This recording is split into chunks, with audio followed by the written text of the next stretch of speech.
Ready. All right. So I'm going to grab this thing. Hopefully this little piece of technology works. It's nice and dark up here. That's good. I think overhead lighting makes me look bald. So good already. Okay, good. I'm so glad. Oh no, I was just kidding. Okay, so adding light, so now you'll see my. Okay. So good evening, everybody. Good evening. Oh, you can do better than that. I can't believe you decided to do something indoors on a beautiful night. Well, let's try to get. I need some enthusiasm because it's been a long day, and I'm sure it has for you as well. But good evening. Good evening. That was better than expected. Okay, so it was our first day of school today, and I had students looking at me like this all day long. So it's good to have that enthusiasm. But tonight we're going to talk a little bit about exercise. And particularly, we want to make sure that exercise is working for us. Very few people actually like to work, and exercise is work. I mean, you have to sweat and you have to do all that kind of stuff. So we want to make sure that what we are doing is actually working for us. And so there are some things that we can do to make sure that exercise works for us. Because if we're going to do it, we might as well make sure that it works. But let's start tonight. I'm going to see if this works. Okay, so let's start tonight. We're going to start with a number, okay? And that number is 3,500, okay? Who in here, give me some guesses. What do you think that number represents? What is up with 3,000? Whoa, I heard a lot at once. I'm going to have to be like to teach. Raise your hands. Go ahead. So number of calories in a pound. In a pound of. Yes, that is correct. That's a first guess. How many people who shouted at once shouted that? Be honest. Ooh, good job. Okay, way to shout. Okay, so there are approximately 3,500 calories in a pound of fat. That's what that number means. This down here, by the way, that is an order of Aussie cheese fries with bacon. Okay, from Outback Steakhouse, 2,900 calories. There's some gasping. Holy, yes, that is the right answer to that. So 2,900 calories, so just shy of our 1 pound of fat. Wow. Okay. So it is 3,500 calories in 1 pound of fat. So what does that mean for community weight race? What does that mean? What's that? A lot of calories. You have to burn that. So what do you mean we have to burn that much? Exercise that much off and reduce our caloric intake. Right. What we have to do is we have to create that deficit to lose 1 pound of fat. Okay, so now I didn't make any promise that there wasn't going to be any math, but let's look at this over the course of a week. So if we have to create this deficit to lose 1 pound, then how many calories do we have to reduce in a day for a week? 500. The math is strong with this group. That's 500 calories a day of a deficit that we have to create in order to create that weekly deficit of 3,500 calories. So when we talk about weight loss, what we're really concerned with is losing what? Fat. Yeah, we want to lose body fat. We don't want to lose what we would call our lean tissue. We don't want to lose a lot of muscle protein. Certainly don't want to lose bone mass. We don't want to do anything like that. We want to lose our body fat. That's the safe way to lose weight. And so if we took a week, what is a safe amount of weight that we can lose in 1 week's time? 2 pounds. Yeah, about 2 pounds of fat. Okay, so 2 pounds of fat. Now, so we got our 500 calories per day. For 2 pounds, that's 1,000 calorie deficit per day. That's a lot. So when we watch shows like The Biggest Loser or something like that, and they step on the scale and they've lost 19 pounds in 1 week, is it all fat? No, it's not. Actually, very little of that would be actual body fat. Now, they are what we would consider morbidly obese. They have a lot more to lose, and their bodies are absolutely going into shock from them being sedentary, so they do lose more fat than the quote-unquote average community weight racer would lose. So, but still, we can lose about 2 pounds of fat in a day, and or 2 pounds of fat in a week, and that's 1,000 calories per day of a deficit. So how do we do it?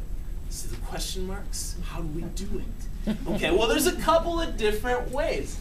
Did you like that? That's the Yeah, bounce. that was cool. I'll show you here. Okay. Hold on. Everyone watching? Yep. 1, 2, up. I'll count down. 3, 2, 1. You're Cool. welcome. Okay, Cool. so that's the bounce. All right, there's a couple of different ways that we can go about this. So let's stick with we're just going to lose 1 pound of fat this week. It's a 3,500 calorie deficit. It's a daily deficit of 500 calories. Well, we certainly could eat 500 fewer calories. That's going to be pretty uncomfortable. So let's look at, when we look at a food label on the back of a food package, what do we base that food label off of? How many calories per day? 2,000. Right. Okay, so let's talk about our 2,000 calorie diet. If we cut 500 calories from that, that's a 25% caloric reduction. That is going to be, you're going to be very hungry. Okay, that's not good. Even if you ate as much as 2,500 calories a day, which is the upper level of what we need for the average moderately active adult, that's still a 20% reduction. And you're gonna be pretty hungry. So that's not gonna be so comfortable. We wanna be comfortable, okay? So you could also burn 500 calories in exercise. But how do you know? How do you know how many calories you've burned in exercise? It says on the treadmill, right? There's a machine at Adventure 212, and I recommend it to everybody. It's called the Arc Trainer. When I get on it for 30 minutes, it says I've burned 800 calories. And I stand and I look at that and I say, yes, I did it. Almost 800 calories, but how does the machine know? Must take your weight.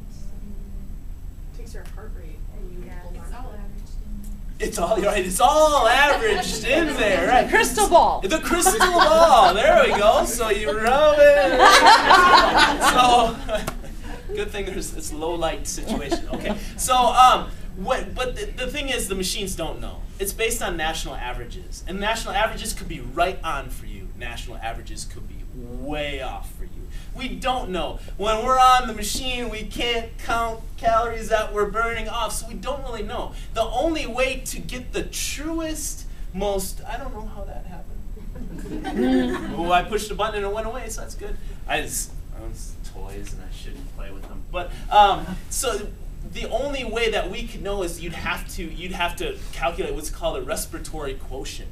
And you'd have to analyze the gases, the carbon dioxide that you expel versus the oxygen that you take in. It's all real fancy, and you have to breathe through a tube. So, and who wants to do that? Okay, so it guesstimates. So you could do that. You could estimate or guesstimate 500 calories of caloric expenditure. That's a little bit tough, but, oh, I did, it went back. Oh, okay. How about 250 of each? Does that sound better?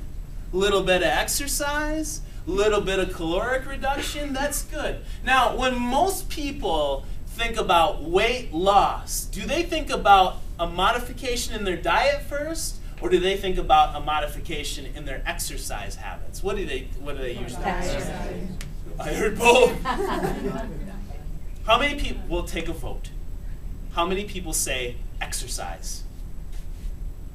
How many people say diet? How many people didn't vote? It's the diet is what people, well, I need to lose weight. I need to eat less. That's pretty intuitive to how we think.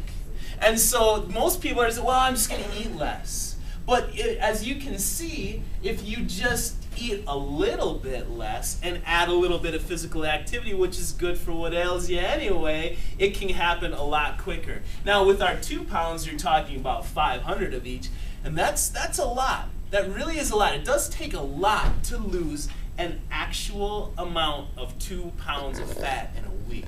You think about that reduction in the activity that you're going to be doing. So really, what you're doing is a good thing. So 250 of each, that's good. So don't deprive yourself of lots of food, just add exercise. It's a good thing, but we have to make sure that our exercise is working for us. And besides, if you deprive yourself of something, it will cause you to binge. What does that mean? Take it more than you normally would. Take it more than you know. Okay, I love pizza. How many people love pizza? Okay, not in a weird way. You just really like pizza. Okay, so I love pizza. If there were ever a point in my life where I was deprived of pizza, I would probably start to think about it a lot, and then I would probably start to see it when I shut my eyes. And then I would start to see it in my environment and look around and I pick things up and bite into it. It's not pizza. It's real weird. But then when I encounter pizza, I'm going to go nuts. Real nuts, okay? So deprivation leads us to binge. When we do eventually eat something, then it's going to be overdone, as other people have said. Most dietitians, most registered dietitians would never tell you, never ever tell you to cut something completely out of your diet. Even Aussie cheese fries, I bet you. But moderation is the key to everything. Just don't overeat. So don't overeat. Just do it a little bit. Do it a little. How many people have been out to Sweet Frogs out at the? A few people. That's the pour your own yogurt. I mean, you can pour a little bit of yogurt in there and be satisfied with that, or you can pull on the handle and watch it, and your eyes get bigger, and you're, oh my gosh! And so you don't want to overdo it. Okay, so. What is though? So we're gonna add a little exercise. I hope I've convinced you to do that. Okay. So what is the best exercise to do though? The one that you enjoy. Why do you know all the answers to my questions? So bad. Okay, no, that is true. But why? So the best exercise is something that you enjoy. Why? This seems pretty obvious. You'll stick with it. Exactly. You'll stick with it. If you dread it, you won't do it. That's just how it is. Exercise is not like working or paying taxes. It's not mandatory. This is something you choose to do on your own. And if you don't like to do something like that, you're not going to do it. So you're better off picking something that you enjoy. I cannot swim. I understand the concept. But if you throw me in the pool, I sink like a lead weight. I'm not a very good swimmer. My best stroke is just basically panic. I just thrash. Okay, so if I were to say to myself, you know what? I'm going to start this big, elaborate swimming program, and I'm going to get fit.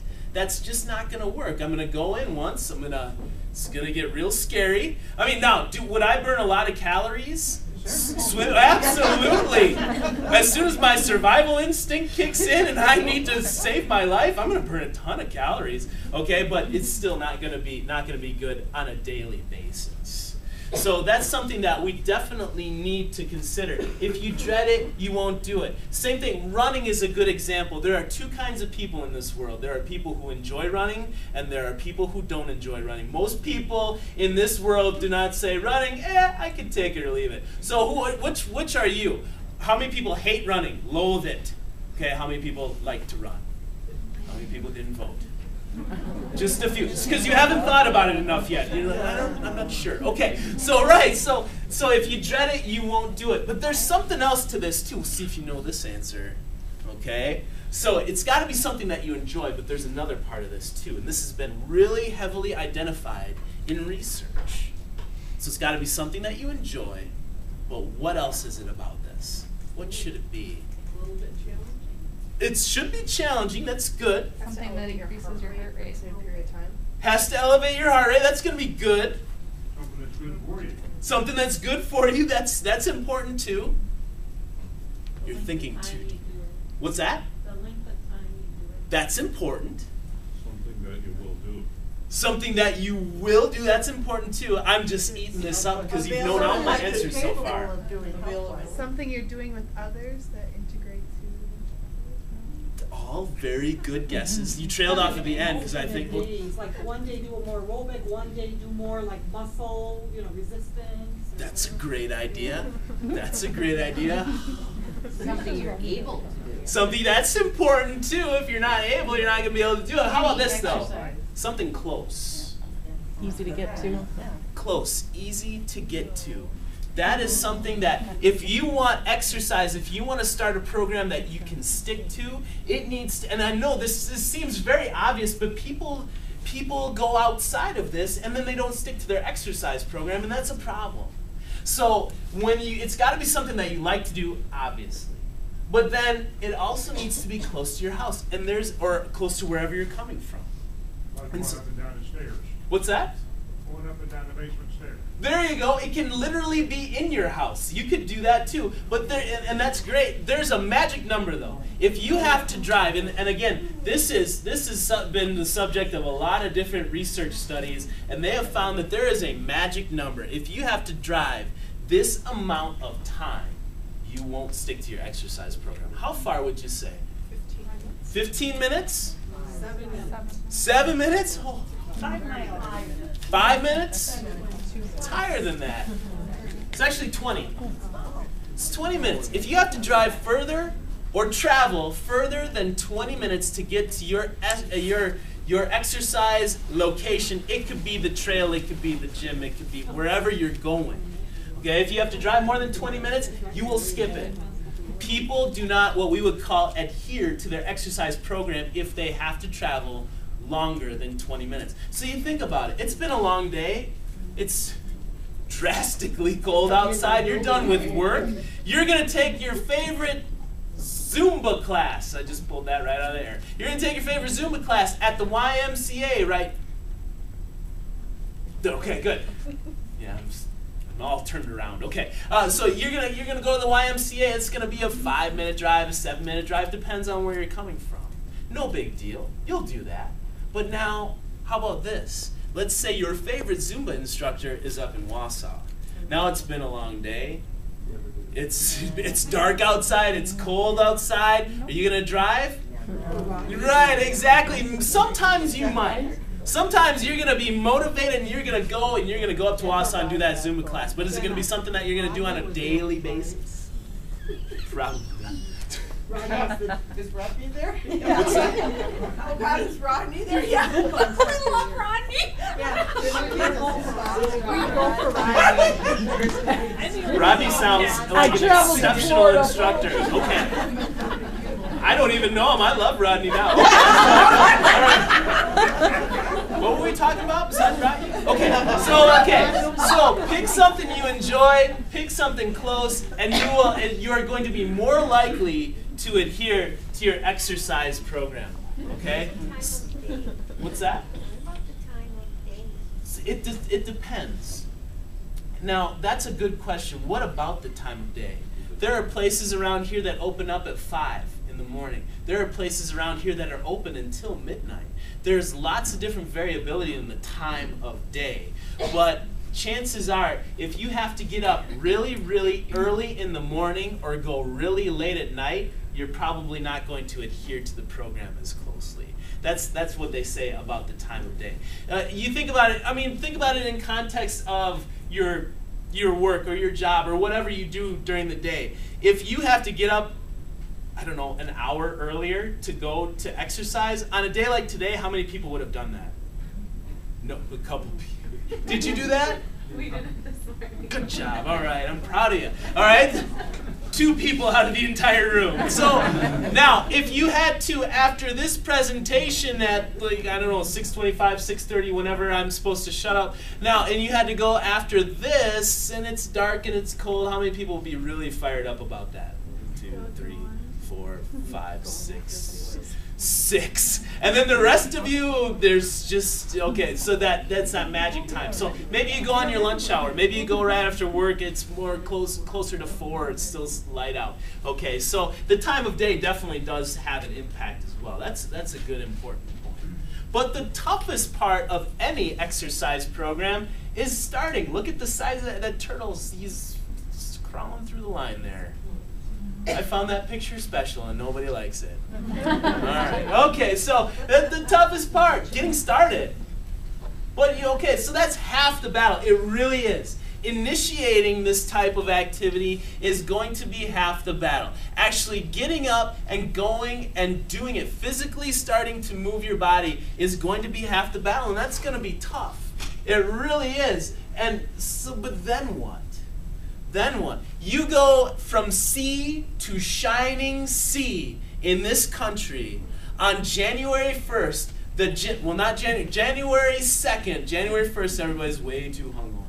Okay, January 2nd, the gyms are absolutely full of people. You can't get anywhere. You come in, you got your New Year's resolution, you got your brand new pair of sweatpants on, maybe a sweatband or two, and you are ready to go, but you have to stand in line to get on a piece of equipment. Well, that's no good. Okay, but then January 10th rolls around, and there's fewer people. Then January 20th rolls around, and it's getting better. February, you own the place. Okay, so why does that happen? Well, yeah, New Year's resolutions brings lots of people in, but why the drop off? Why the fall off? They get discouraged. Ambition's gone. High intention. They get it. They what was that again? They get discouraged and then they stop. They get discouraged. What might discourage a person? They might not see the results that they expected right away. Okay, sure. So they get discouraged. They're not seeing results. They don't have realistic goals. They might not have realistic goals. Okay, good. You see that on the college campuses all the time. Kids get back from the winter break, and then what's coming right around the corner 8 weeks later? Spring break, and you got to look real nice for spring break. Okay, so they get in there and they go like crazy, and that's not really a realistic expectation. Why else? Why else does it fall off? Because it really does. Stiffness. The actual physical pain, yes. You overdid it on January 2nd, and you have not recovered yet. You just lose interest. Sure, you might lose interest. Lots of things occur. Old habits, they come back. Old habits. What might be an old habit that might come Poor back? eating, just not wanting to exercise kind of thing, or Sure. if you had those habits previously, I'm saying. Okay, And then absolutely. you made this ambitious effort to do it, and then all of a sudden it's like, oh wait, that's not me. Okay. That's not me. I love pizza. Okay. What else? Give me two more good examples. What might have happened? No plan. No plan. They don't. Yeah. Some people just don't have that prerequisite knowledge of what to do. Okay. Good. What else? Good. Botany teachers are water aerobics class at the Y. 30 women and me. I figured if they can put up with me, I can put up with them. When you talk about not being able to swim, you don't have to. You stand in the water and you do your things that Rodney does on the wall. And if Rodney's there, I'm there too. Okay, so, all right, so, yeah, that's good. So, 30 ladies in Rodney, huh? That, Rodney, okay. I feel like this is going place. Okay, so, all right, so here's the thing. Here's the trouble. You have to stick to it, and you have to make sure that exercise works for you. So sometimes, even if we're doing the exercise, it's not working for us. And we're going to talk about how we can have that. But first, we're going to talk about a different concept. I know. Look at how sad that puppy is, okay? And it is, because what we're going to talk about an exercise physiology concept, called reversibility. And reversibility is a fancy way of saying if you don't use it, you're going to Lose it. Exactly. Wouldn't it be nice if exercise was like a tank? And every time you did exercise, you could add whatever exercise to the tank, and it wouldn't go. So you exercise, you work really hard, your level goes up to here. And then the next day you exercise, and it goes up to here. Next day, and then you decide, you know what, I'm going to take a week off. Wouldn't it be nice if it just stayed there? But it doesn't. If we use that tank analogy, our tank's got a big old hole in it, doesn't it? So as soon as we stop exercising, the level starts to go down. And it is. Reversibility is a concept that makes people have a sad puppy face. It really does, because you got to find the motivation to keep going. And so, does it take a long time or a little bit of time to build your fitness level? Long time. Does it take a long time or a little bit of time to lower your fitness level? Little time. It takes months and months to build your muscular endurance, your cardiovascular endurance, your muscular strength, your flexibility. It takes, I don't know, a week or two for it to start to decline. It is a tough thing to deal with. So it takes a long time to build your fitness, but an obnoxiously, and I threw that in there, an obnoxiously short amount of time for it to go away. Okay, so the exercise that we do we need to work for us. And there's a principle that we're going to talk about. Because again, I said it before, sometimes even when you exercise, it's not working for you. If we're going to put the effort in, we need to maximize our efforts. Okay, so let's talk about that. Let's say, for argument's sake, because sometimes it doesn't work for us. Let's say, for argument's sake, that we are all completely 100% sedentary. We do not move at all.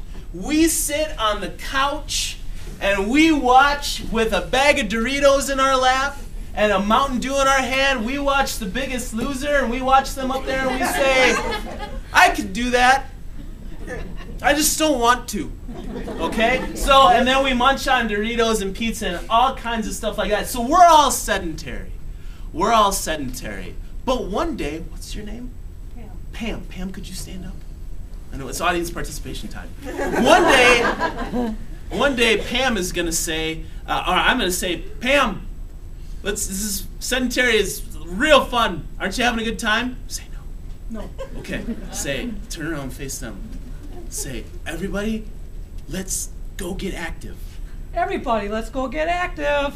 Yeah, give Pam a hand. Good. Pam, was that the first time you've had applause for you today? Yes. That's a crime, Pam. You should have much more applause. Okay, so we are going to get up and we're going to get physically active. We haven't done anything yet, but we decide that we're going to go and we are going to jog a mile. Okay? We're going to go jog. We are very ambitious. Pam has sparked our ambition. Okay, Pam has got us all fired up. We're going to go jog a mile. Now, so we're going to hit the trail or the track again, new sweatpants. I'm going to wear a sweatband because I don't have a lot of hair to catch the sweat, and there's going to be a lot of that. Okay? So we're going to run this mile. Statistically, what percentage of us in our group here, what percentage of us are going to finish that mile? 5%. Statistically, it'd be somewhere between 15 and 20%. Seems a little, I know, it's 20% of us like, yeah, I did it. Wow, it really hurt. I'm not going to be able to walk tomorrow, but I did it. What's that? But only once. But only, yes.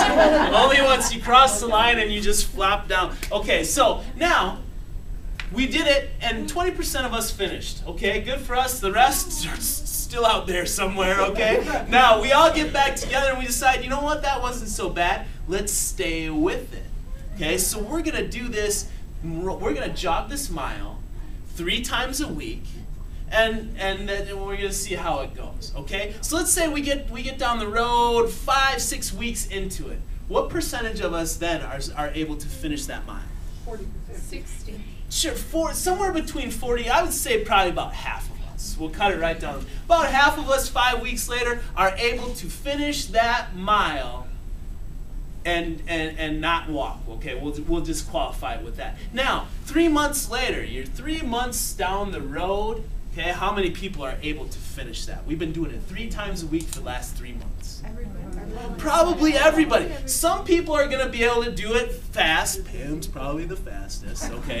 It was her idea. But some people are going to be able to do it faster than others, but we're all going to be able to finish. Let's fast forward 6 months. Same mile, same amount of time, 3 days a week. 6 months later, how many are finishing?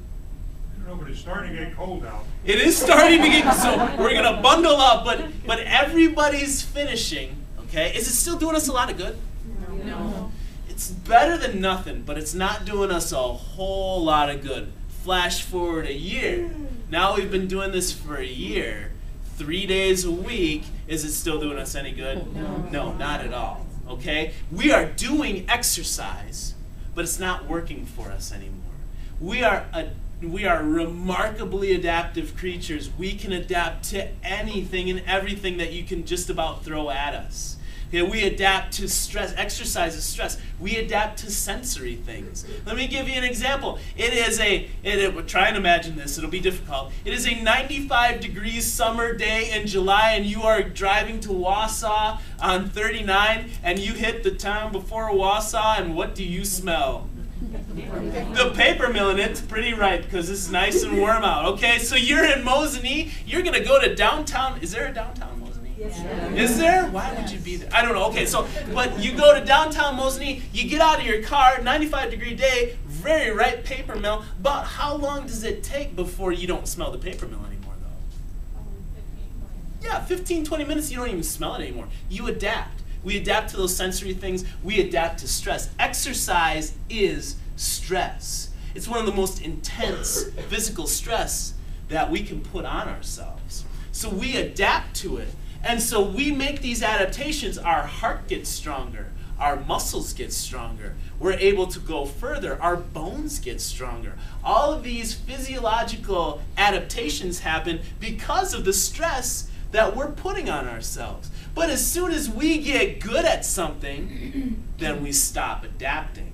As soon as we get good at something, our body decides we don't need to change. We can run that mile, no problem. So we stop changing. We stop adapting. We don't ever want that to happen. We never want to hit one of these. What is that? Plateau. Plateau. But it happens a lot, and it derails people. When you are hitting a plateau, you are exercising, and it's not working for you. So we have to adjust something in our exercise, and we need to do it on a regular basis. And when I say regular basis, it's dependent on you, on 100% on you. But this is FIT is an acronym. What do you think it stands for? Fitness is temporary. Fitness is temporary. That's a really good guess. Didn't even take you very long. Fitness is temporary. No, that's not right though. Fix it today. Fix it today. Wow, another good guess. No, it's not that It'll fancy. be fun in time. What's that? It'll be fun in time. Fun in time. Wow. I could do this all night. Okay, no, actually, it is frequency, intensity, and time. These are the three variables that you can adjust to make sure that your exercise is working for you. Frequency is how often we do something. Intensity is how hard we do something. And time is for the duration of time that we do something. So let's look at that mile. Let's look at that mile. What we need to do is we need to make that mile a challenge now. So how can we make that mile more challenging to force us to adapt? Go find some hills. There you go. Run up one big long hill or find a whole bunch of small hills. Run up and down hills. What else can we do? Wear weights. You can wear weights. Don't wear ankle weights. It's not good for you. I'm not advocating for this. It would be better for you to take a backpack, fill it with rocks, and strap it to you. Okay, keep the weights central. I know from the 80s people have the ankle weights. Those are bad for your You're knees. running fast. I see people wearing parachutes in back of them. There you go. That's another thing that you can do. Add a parachute behind you. That will, on a windy day, it's gonna be. That's an amazing workout. Good. So we add a parachute or weights, or we find a hill. What else can we do? What's that? What do you mean? So what do you mean by time? So you should start running the mile in shorter amounts of time. Okay, we can consciously decide that we're going to push our pace. We're going to try and run faster. Good. What else can we do? Go 1.5 miles or 2 miles. Perfect. Go 1.5 miles, 2 miles. There's one more thing. Interval. Not one more. There's lots more things, but there's one more important thing. We've done this. 3 days a week. Right. Instead of 3 days a week, we could do it 4 days a week or 5 days a week. Okay. So frequency, we could do it We could do it 4 times a week or 5 times a week. Intensity, we could put a parachute on us or a bag of rocks or ankle weights or run faster. And then you have time, which is we run 1.5 miles. We run 2 miles, whatever it is that you want to do. But these are the 3 variables that we can adjust to make sure that our exercise is working for us. It's called the FIT principle. All you need to do is pick one. Now, there's not a proper order, but there is some safety concerns. For safety purposes, you would want to increase the time and the frequency before you would increase the intensity. When we increase the intensity, that can generally put us at a greater risk for injury. So increase the frequency and the time before you do that. But really all you have to do is pick one variable. One variable that you adjust will make that mile a challenge, and it will force us to adapt and keep getting better. Okay, because again, we get good at something, and our body is that's what it's made to do. Get good at something, and it doesn't matter anymore. Then we plateau and we stop changing. So we need to make that adjustment. We always have to challenge the body in order to see those improvements. How many people have ever experienced not necessarily a geological plateau, but how many people have had a plateau in their dieting or their exercise? Sure. How does it make you feel? Frustrated. Hopefully not worthless, but yeah, it's one of those things. One of the most frustrating things that you can encounter is that plateau where you're putting in all this work and nothing's happening. So we have to make that adjustment. Okay. And then one thing that we should never ever skip, and it was mentioned over here, is resistance training. Okay? Not necessarily, we're talking about lifting weights. It doesn't have to be lifting weights. It can be lifting your body weight. It can be resisting against a rubber band or a bag of sand or anything. You don't have to go into the strength center at UWSP, push aside the football team who are all covered in chalk and things like, and grab the bar and start lifting weights. Okay, they're all going to grunt, and they're scary, scary guys, okay? But no, we're talking about resistance. You can use your body weight. But resistance training is a good thing. And people, especially women, like to skip resistance training because they're afraid they'll get too what? You won't get too big. It's not going to happen. This is good for us. There are many, many, many men in the greater Stevens Point area who have been lifting weights for 20 years plus who wish you could get too big, but they hit those plateaus too. It's not going to happen. It's something, your muscles will improve, but they're not going to enlarge that much. Wouldn't it be nice if that was the case? The students who are getting ready for spring break, they're going to just do a couple of, like, my bicep is huge now. No, it doesn't work like that, okay? So don't be afraid of resistance training. Resistance training is good for you. Why should we never, ever skip this? Why do you think? What's the reason? Muscles burn fat and you need muscle strength to work out and stuff like that. Okay, muscles burn fat and you need muscle strength. Good. And it helps prevent osteoporosis. Good. It's going to help us, especially the women in the room, to increase their bone density, and that's really important. Really, really important. Men don't typically have to deal with that as much, but that doesn't mean that it's not good for them as well. Bone density is certainly a good thing. But let's talk about what she was saying. This is actually what we do. Again, exercise is stress. Resistance training, what it actually does is when you lift weights, you damage your muscles. You make little microscopic tears in your muscles, and they have to heal. When they heal, they get stronger, and our muscles get stronger. That's generally how it works. So when we do resistance training, in order to recover and to heal those muscles, we elevate what's called our resting metabolism. And our resting metabolism is how many calories we burn just at rest. When we're doing nothing, when we're just sitting watching The Biggest Loser. So our resting metabolism is elevated. The thing about resistance training is it's elevated for a good 12 to 36 hours after the fact, after you have done the resistance training. That's not the case with cardiovascular activity. If you go out for a run or a walk or row a boat or whatever it is that you're doing, you don't recover for nearly as long. Again, think about that. You do one training session, and the amount of calories that you burn at rest is elevated for a day and a half afterwards. So it's vitally important that you add resistance training to your program if you haven't done so already. It's really important. You won't get too big. Don't worry about it. Okay? So exercise, again, this is exercise working for us after the fact, after we've done it for up to a day and a half. Holy cow, that's good. That's a good return on your investment for that. I sounded like a financial smart guy there. Did. I didn't even plan that. Sound like my dad. Okay, so, all right, so tips.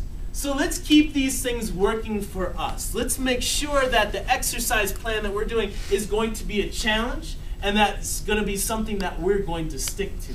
The first thing, and some people mention this, is find a buddy.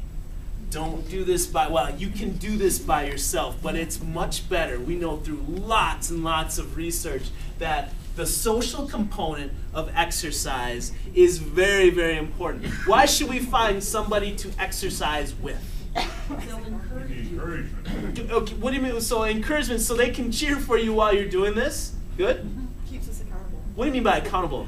So that way if you want to like slack off or watch The Biggest Loser, your buddy can be like, no, let's go for a run instead. Right. How hard is it to skip something when you know no one's waiting for you?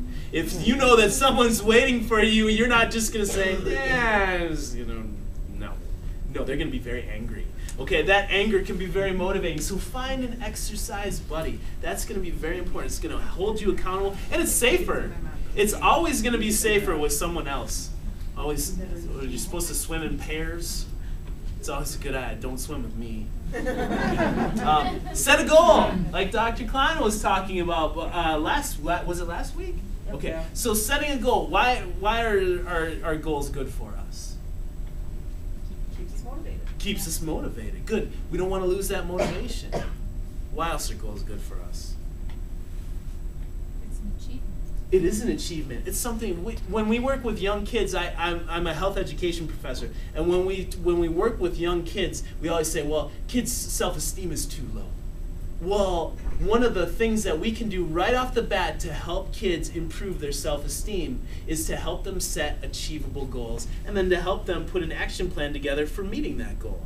Now, little kids aside, how many people would that make feel good in here? The rest of you are lying. Okay, so that's true. If you set a goal and you meet that goal, you're gonna feel pretty good about yourself. That's really a good thing, and it's a finish line, something to achieve for. It's a motivating thing. Okay, so setting goals is good. Don't be afraid of food. Don't be afraid of food. So you're like, well, how would I be afraid of that? Okay, That's how it got here. food. I want you to repeat something after me, okay? I want you to repeat this. In order to lose weight, you must eat. Ready? 1, 2, 3. In order to lose weight, you must eat. Let's try that again a little bit louder. In order to lose weight, you must eat. It's the truth. It really is. And it's counter to everything that we have ever thought that is intuitive to us. If we want to lose weight, we got to eat less. That's not necessarily true. If we want to lose weight, we should exercise, but eat better. Eating better. Food is very, very important to us. If we don't eat, then we won't be able to exercise. What's the most important meal of the day? Breakfast. How many people skip breakfast today? Be honest. Don't stop doing that. Okay. Stop. Think about that. When we eat something, what happens to our metabolic rate? It elevates. Okay? So let's say you eat dinner at 6 o'clock at night, you elevate your resting metabolism, and it's elevated for an hour, hour and a half afterwards as you digest that meal. And then you go to sleep. Okay? So you wake up in the morning, at whatever time you wake up in the morning, and then you don't eat. You don't eat breakfast, and you don't eat until noon. Your resting metabolic rate has been lower, or your metabolism has been lowered to your kind of your baseline level since last night at 7. Okay, so you need to do that. Eat many small meals. That keeps your metabolic rate up. But what are we taught? How many meals are we taught to eat? 3. 3 are 3 square meals a day. It's what you get in the military. It's what you get in prison. It's what you get in the schools. Okay, so you eat your 3 square meals a day. But when you do that, I wish I had a chalkboard, but I don't. I'm sorry. So when you eat your 3 square meals, you eat breakfast and your metabolism elevates, and then it goes down. Okay, and then you eat lunch. And then it goes down, and you come all the way over to the wall, and you eat dinner, and then it goes down. Your resting metabolic rates, as if you can visualize this, it was only elevated here, and here, and here. It's much better with a chalkboard. Anyway, but if you eat, let's just say you eat 5 small meals, then you eat breakfast when you get up, and it's elevated, then it starts to go down, you have a little snack.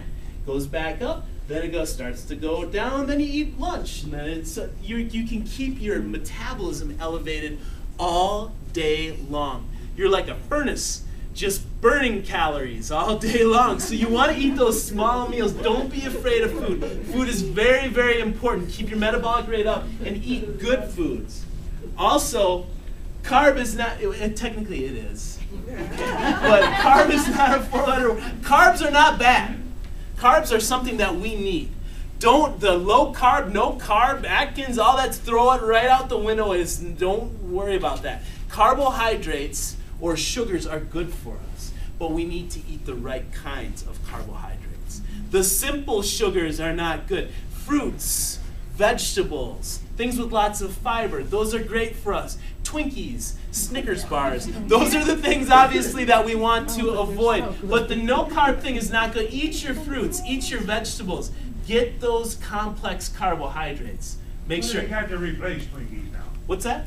They got to replace Twinkies. I don't know. I hope it comes out soon because I miss them already. Did I say that out loud? Sometimes I just say stuff. Okay, so yeah, so hopefully they figure that out soon. But yeah, no Twinkies before exercise. But really, if you're going to be physically active, carbohydrates are going to be your main source of fuel. They really are. So your body will default to fat on a longer term basis, and then finally to protein. So you want to have those carbohydrates. They're going to be really good for you. So don't worry about the carbs. Just eat good carbohydrates. I know some people are going to go home and they're like, he said we're supposed to eat lots of sugar. No, don't do that. Okay. All right. Water. When should you drink? Before, during, or after exercise? All three. You should drink before exercise, during exercise. Drink water. Okay, make sure it's just water. So I can see somebody on a treadmill with a bottle of wine. He said we're supposed to drink. Okay, so don't do that. Okay. Sorry. Okay, so but drink water before exercise, during exercise, after exercise. We want to make sure that we avoid dehydration. If you are thirsty, what does that mean? You're already dehydrated. Thirst is a very poor mechanism in the body. It's not a sign that you're getting dehydrated. It's a sign that you already are dehydrated. So make sure you drink water to avoid thirst. Okay, so water is definitely going to be important. And then easy on the fat equipment. I heard people talking about the shake weight. Don't do that. Okay, so make sure do your research, and the fat equipment sometimes is good. Fat equipment is shake weighting over here. Sometimes fat equipment is bad. And then always warm up before exercise and cool down after exercise to reduce the risk of injury. So warming up beforehand is good. It gets your heart and your muscles and your joints ready for the rigors of physical activity. Cooling down allows your body, and is particularly your heart, to gradually come back down to resting levels. Okay, so those are tips, just a few tips, and we're running out of time. So what questions do you have about anything? I'd be happy to answer. Tracy, do we have time for questions? Okay, does anybody have any questions? Yes? I see a lot of people that drink protein after they work out. Can you drink or eat protein before you work out, or is it better to eat it and drink it after? What they're saying, there's new recommendations for protein every year. I have a friend who does research on protein and muscle synthesis, where he cuts into people's legs and takes out muscle samples, and they volunteer to do that. It's crazy. Okay, so but right now what they're saying is you're better off to have a consistent protein intake throughout the day. Last year's recommendation was within 30 minutes of your workout you should have some protein. But now they're saying it's just better to have a consistent protein intake throughout the day. So level it off throughout the day. Does that answer your question? Yeah. Okay. Others? Go ahead. Sometimes you talk to the doctor about losing weight or whoever, and they say, the calorie cut. We'll go down to this many calories a day. Yeah, you need this, but right, you starve hungry all the time. Why do they do that? Because it's easy. It really is. It's easy to say, well, if you're eating X amount of calories, if you eat X amount of calories, you're going to lose weight, and it doesn't work. And it does work. And some people will subscribe to the theory that, well, if you're not hungry, then your diet is not working. But why would you want to be hungry? You can lose weight without having that hungry feeling. Okay, so doctors will tell you that because physiologically it works. If you stop eating, you're going to lose weight. I mean, is anybody not aware of that fact? Yeah, but you don't want to do that. It's certainly not. So I think doctors tell people that because it's easy. It is the easy way. You're better off going to see somebody like a registered dietitian to actually get a better, more effective eating plan. Does that make sense? Yeah. Okay. Go ahead. When you exercise, what heart rate should you be at so you don't overexert yourself? That's tough to say. How many people in here know their maximum heart rate? How many people know that? How did you determine your maximum heart rate? Okay, so what did you have to do to determine your max heart rate?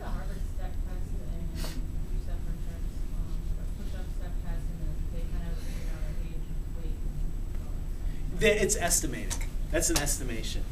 I bet you in here nobody, unless you've taken a graded exercise test to where you have been to absolute max, then you don't know your maximum heart rate. Most people have an estimation of their maximum heart rate. The most simple way to do what is called your age-adjusted maximum heart rate is to take the number 220 and subtract your age. For some people, that's right on. For others, it is way off. I know a lady who literally, it is 100 beats off, 100 beats per minute off of her true maximum heart rate from her age adjusted.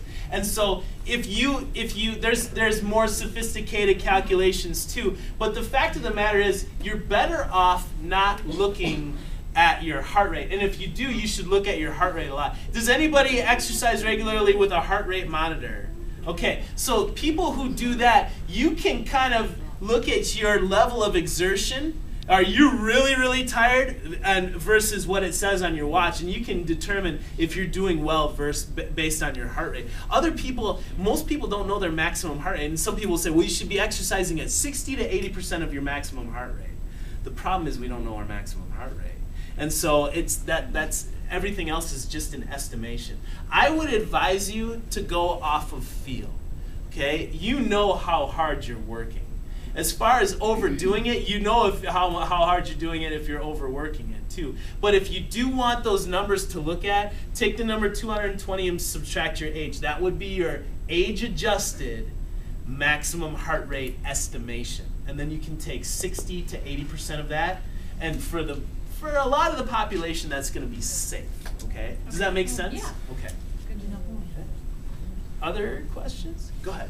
When you mentioned earlier that to do the 250 calorie reduction and then the 250 calories burned through exercise, and that's for like losing 1 pound a week, yes. You mentioned. Since the machines at the gym are just general, like you mentioned, how would you say it would be a good guesstimation, I guess, to determine how many calories you're actually burning? That's the thing. You use the word right there. It's just a guesstimation. Okay. The safest thing I can tell you is if you want to make sure that you're going to be in that 250 calorie for sure, add resistance training. Because even if you don't burn the 250 calories during your exercise, what we call the exercise bout or the exercise session, you know that your metabolism is going to be elevated throughout the rest of the day, and that's gonna be a pretty good I guess determinant of you hitting that 250 mark. So, does that answer your question? Yeah. Okay. Other questions? Good question. Now you ran out of questions. I don't know more questions, I Here's guess. one more. Okay. You One more. Okay, sorry. You do cardio one day. Should you weight train the next day, or should you alter it? Should you do it all at once? Should you shake it up? Shaking it up is always a good thing. You want to keep your body guessing. Generally speaking, for the cardiovascular exercises, 3 to 5 times a week is what you're shooting for. You never want to do anything every day, especially weight training. For exercise, the recovery is going to be as important as actually doing it. So you think about the resistance training. When you do the exercises, you're causing those little microscopic tears in the muscle. Then you wake up the next morning and you do it again, you're just tearing them even further, making more tears. You're not allowing them to heal, you're actually breaking them down further. So the recovery is just as important as doing it. And then also the eating, the protein, eating along with it is going to be important. Cardiovascular system's a little bit different. You can do that on consecutive days, but you surely don't want to, you want to take for sure a day or two of rest during the week. So, yeah. So you're saying, like, with resistance or weight training, like, you will be sore from those muscles tearing, you should not work out again until you're not sore? Right. Yeah. You don't want to actually, if your muscle is sore, it means that it's repairing. And so like the guys who are really into the Olympic powerlifting, they won't lift. They'll do one body part per week. So if they do their bench press, they'll just do that once a week. And they'll do the exercise for that. So they take an entire 7 days to recover, or 6 days to recover. So yeah, you want to make sure that you're allowing your muscles time to heal, certainly. Does that answer that question? Okay. Others, go ahead. But recovery rest day doesn't mean sitting on the couch eating ice cream, right? No, that's no. That's in my plan. Yeah, it doesn't sound awful, but no, don't do that. No, yeah. So it's a good thing. So shaking, a good rule of thumb would be you can weight train 3 days a week, and then in between that, do your cardio 4 days a week. So you can do it out. There are so many different ways to pattern your exercise. Just make sure that you're resting. I found out that the remote ain't exercise. It's good for your thumb. It really is. Excellent for your thumb. Well, they tell me that the husband catcher, what my wife's got, everybody should have one. It's a reclining chair with a remote that catches the husband all the time. That's good. Yeah. So that's obviously, yeah.